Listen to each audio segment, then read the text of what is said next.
Welcome back, everyone, to another second stimulus package and second stimulus check update. Today is Monday, October 26th.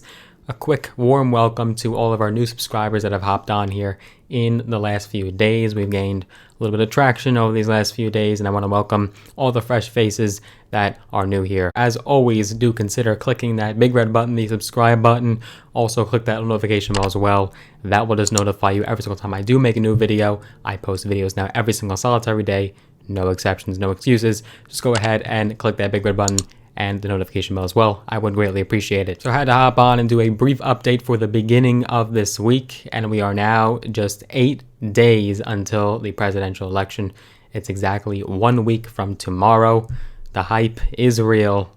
There is so much uncertainty.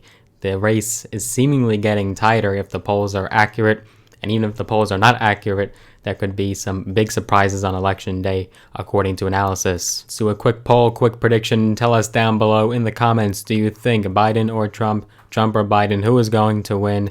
Perhaps we don't even know on election night who wins. Who knows? This will be quite the election season, but let's make our predictions down below in the comments. But of course, we are talking about your next stimulus check and the next stimulus package.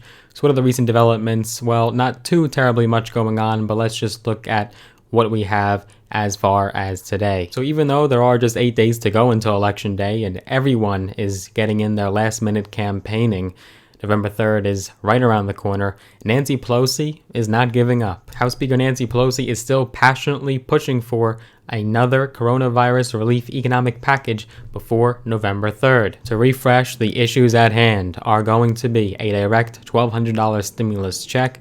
That is something that is bipartisan. Both parties and the White House all agree that there should be another stimulus check sent to Americans. Up for debate is also a restart of federal unemployment benefits. We're also going to be looking at funding additional testing and vaccines and contact tracing.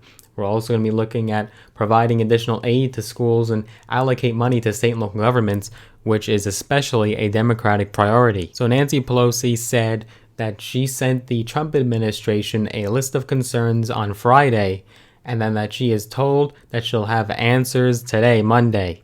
We don't have any news with that just yet. Perhaps more developments will come tomorrow. House Speaker Nancy Pelosi is also saying that she wants a relief bill that is predicated on steps that science dictates should be taken to deal with the coronavirus, and quote, if we don't, we're just giving money to the president to spend any way he wants, and that has not been in furtherance of crushing the virus. White House Chief of Staff Mark Meadows said yesterday, Sunday, that the administration has made many offers, but Pelosi, quote, continues to move the goalposts, probably suggesting and implying that the Democrats are creating this wish list of unnecessary items in the next stimulus package that are in no way, shape, or form necessary in controlling, containing, and beating the virus, and also providing direct relief to Americans. Mark Meadows noted that the relief bill being negotiated currently would cost about $1.9 trillion, which is a step up from the $1.6 and the $1.8 trillion offer that the administration put forth. And Pelosi is hoping for a $2.2 trillion package.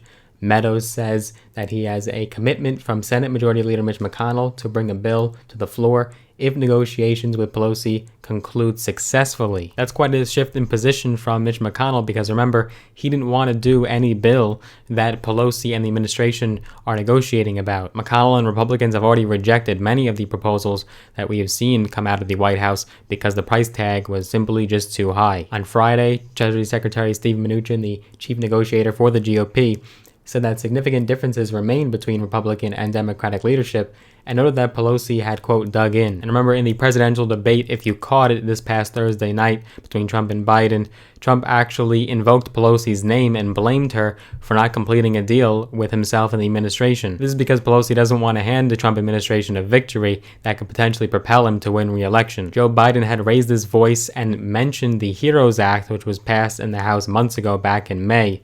And he talked about the HEROES Act, and he reminded viewers of Thursday's presidential debate that the Democratic-controlled House passed that relief bill months ago.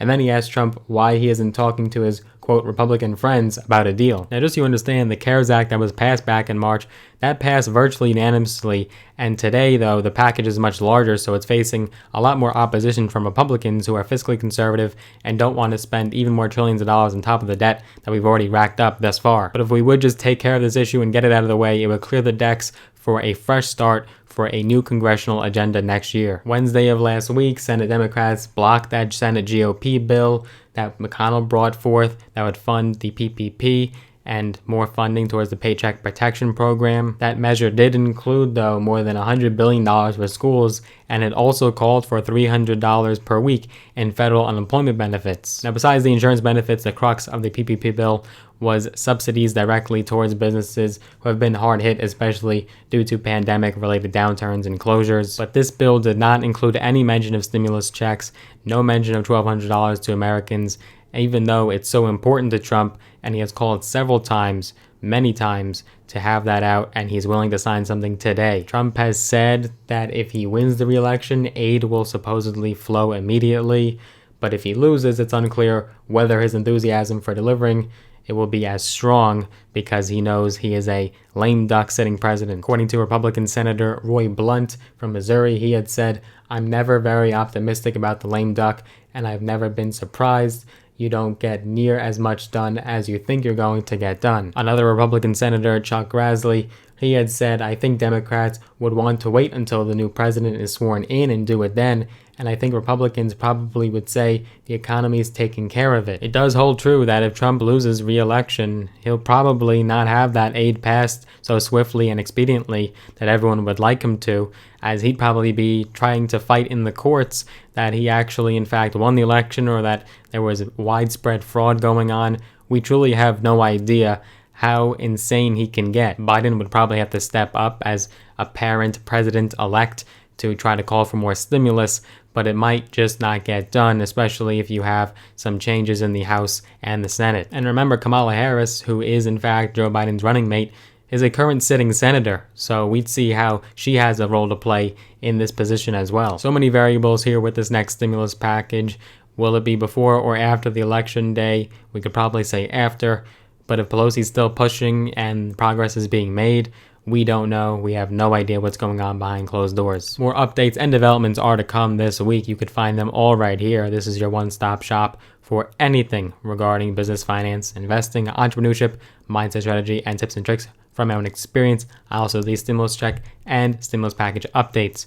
If you did enjoy this video, give it a big thumbs up, smash the like button. It does help with that YouTube algorithm, so I do appreciate it when you do hit that like button, push the video out to even more people. And again, hit that big red button, the subscribe button. Also hit that notification bell as well. That way you're notified every single time I do make a new one. Looking forward to seeing you in the next video.